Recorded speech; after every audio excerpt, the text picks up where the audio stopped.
À 8h35, Xi Jinping, accompagné des chefs des délégations étrangères participant à l'événement, est monté sur la tribune de Tiananmen. Il a chaleureusement serré la main des représentants des anciens combattants et des camarades de la guerre de résistance, leur exprimant son plus grand respect. À 8h55, M. Xi et d'autres dirigeants chinois et étrangers sont arrivés sur la tribune présidentielle. À 9h pile, les cloches ont sonné, signalant le début de la commémoration. Tous se sont levés en signe d'hommage solennel, tandis que 80 salves d'honneur retentissaient dans le ciel. Sous l'escorte de la garde d'honneur, le drapeau national a été gardé du monument aux héros du peuple jusqu'à la zone de levée du drapeau dans le nord de la place. La fanfare militaire interarmée de l'APL a joué l'hymne national.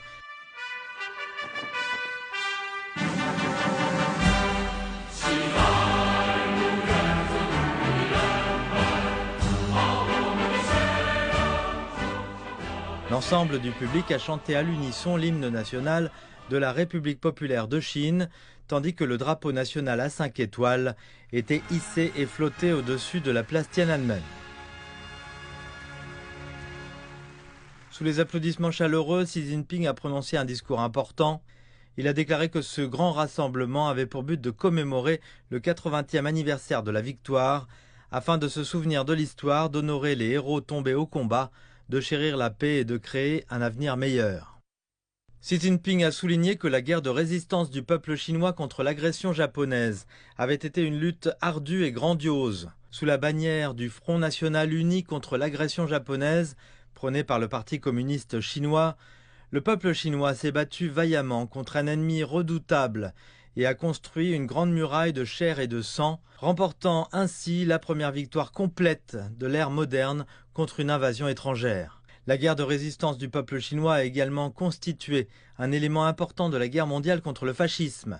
Au prix d'énormes sacrifices nationaux, le peuple chinois a apporté une grande contribution au sauvetage de la civilisation humaine et à la sauvegarde de la paix mondiale. Le président Xi a souligné que la nation chinoise était une grande nation qui ne craint aucune puissance et qui s'appuie sur son autonomie et sa résilience.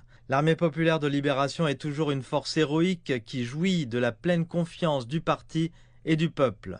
Sur la nouvelle marche dans cette nouvelle ère, le peuple de toutes les ethnies du pays doit, sous la forte direction du PCC, suivre sans faillir la voie du socialisme aux caractéristiques chinoises, perpétuer le grand esprit de la guerre de résistance et aller de l'avant avec détermination. Le grand renouveau de la nation chinoise est irrésistible. La noble cause de la paix et du développement de l'humanité triomphera.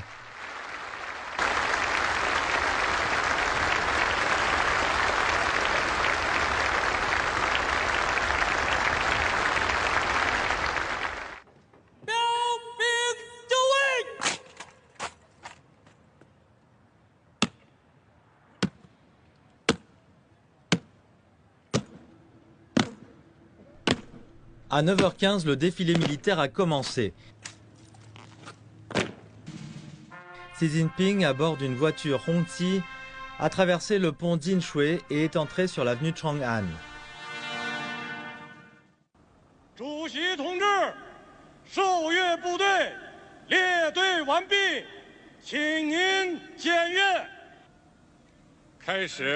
Il a donné l'ordre de commencer la revue.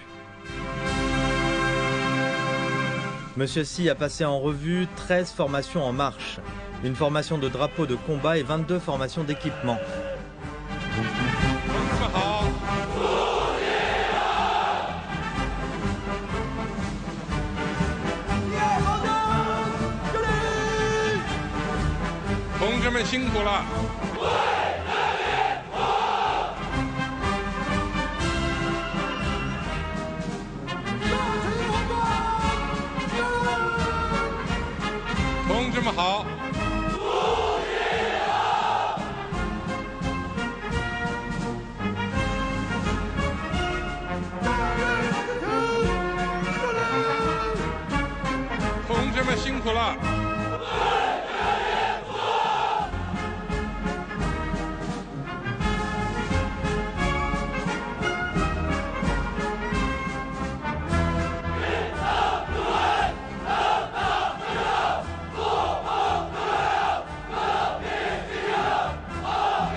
Après la revue, il est retourné à la tribune de Tiananmen. L'échelon aérien escortant les drapeaux est apparu en premier, ouvrant le défilé. 3 hélicoptères transportaient les drapeaux du Parti communiste chinois, de la République populaire de Chine et de l'Armée populaire de libération. 26 hélicoptères ont formé le chiffre 80, tandis que 3 autres ont fait voler des bannières au-dessus de la place Tiananmen.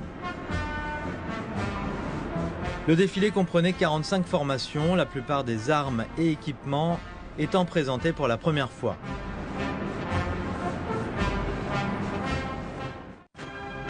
Plus de 10 000 militaires ainsi que plus de 100 avions et des centaines d'armements terrestres ont été disposés en formation selon un système de commandement en temps de guerre.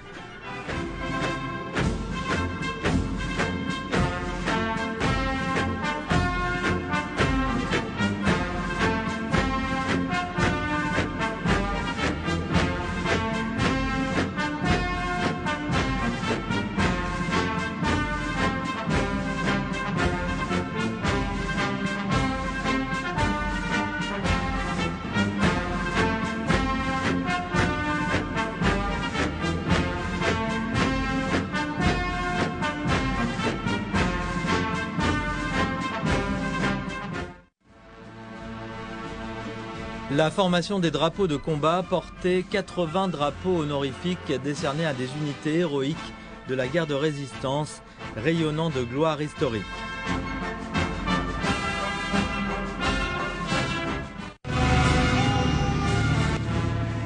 Les formations d'équipement ont défilé en groupe, représentant les combats terrestres, les opérations maritimes, la défense aérienne et antimissiles, la guerre de l'information, les combats sans pilote, le soutien logistique et les frappes stratégiques.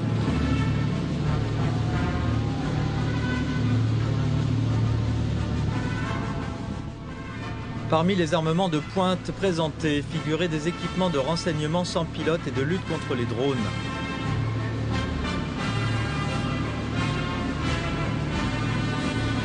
Des missiles hypersoniques, des armes à énergie dirigée, des systèmes de brouillage électronique et des armes stratégiques capables de frapper à l'échelle mondiale. Des échelons aériens composés d'avions d'alerte précoce, d'avions de mission spéciale, d'avions de transport, de bombardiers, d'avions ravitailleurs, de chasseurs et d'avions embarqués ont survolé la place Tiananmen dans l'ordre.